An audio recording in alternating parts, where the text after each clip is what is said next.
ধিক্কার জানাচ্ছি Bangladesh cricket board বিসিবিকে, যারা বছরের পর বছর দেশকে কোনো কিছুই উপহার দিতে পারেনি, বৈশ্বিক কোনো টুর্নামেন্টের একটা কাপ যারা এখনো পর্যন্ত জিততে পারেনি, সেই সব ব্যর্থ ক্রিকেটারদের খুশি করতে আজকে বাংলাদেশ ক্রিকেটের সব কার্যক্রম থেকে অব্যাহতি দেওয়া হয়েছে এম নাজমুল ইসলামকে। হ্যাঁ, আপনারা ঠিকই শুনতে পাচ্ছেন, অবশেষে আলোচিত বিসিবি পরিচালক জনাব এম নাজমুল ইসলামকে বাংলাদেশ ক্রিকেট বোর্ড অব্যাহতি দিয়েছে। কাদের দাবিতে? আপনারা নিশ্চয়ই সেটা ভালো করে জানেন। মোহাম্মদ মিথুন থেকে শুরু করে বাংলাদেশ ক্রিকেটের কিছু অচল মাল আজকে সংবাদ সম্মেলন করেছে। সেই সংবাদ সম্মেলনে আজকে দাবি উঠেছে অনতিবিলম্বে এই নাজমুল ইসলামকে অব্যাহতি দিতে হবে বা তাকে অপসারণ করতে হবে। এখন বাংলাদেশ ক্রিকেট বোর্ড তাদের এই কথাটা মেনে নিয়ে নাজমুল ইসলামকে অবশেষে বিসিবি থেকে অব্যাহতি দেওয়া হয়েছে বা হচ্ছে, নিউজের খবর অনুযায়ী। তো এই হচ্ছে বাংলাদেশ ক্রিকেটের মেরুদণ্ড, এই হচ্ছে বাংলাদেশ ক্রিকেটের অবস্থা। আজকে তারা একটা ভুয়া দাবি নিয়ে একজন সৎ নিষ্ঠাবান একজন পরিচালককে তারা বোর্ড থেকে অপসারণ করে দিল। 2 দিন পরে বুলবুলের যে অপসারণ চাবে না, এর কি কোনো গ্যারান্টি আছে?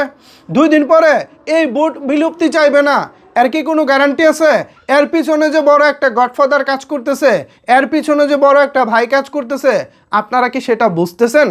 এই ক্রিকেটাররা না খেললে নাই, বিপিএল বয়কট করলে করবে।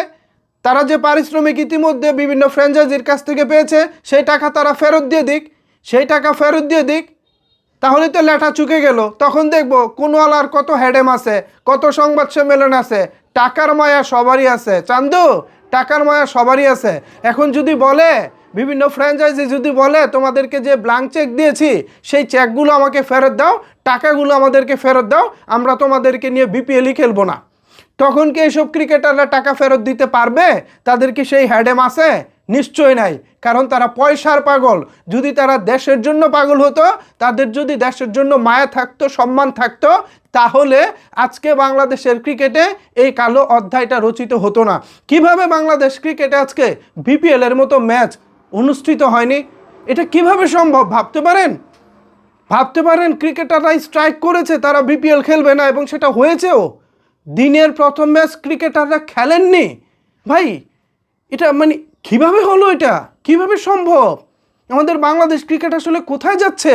এই গুটি কয়েক পোলাপানের কাছে জিম্মি, তাহলে কি ক্রিকেট বোর্ড কিছুই না? এদের থেকেও ক্রিকেট বোর্ড তুচ্ছ? মানে একটা মন চাইলো, পিছন থেকে একজন বড় ভাই এই ঘটনাকে জাল দিল, একটু আগুনে ঘি ঢাললো, আর সামনে থেকে এসে কিছু আপংটা পোলাপান এগুলো হচ্ছে বয়কট খেলা খেলে দিল। মানে বাংলাদেশ ক্রিকেট কি এতই সস্তা, এতই হাসির খোরাক? ভিউয়ার্স, আমি বুঝতেছি না।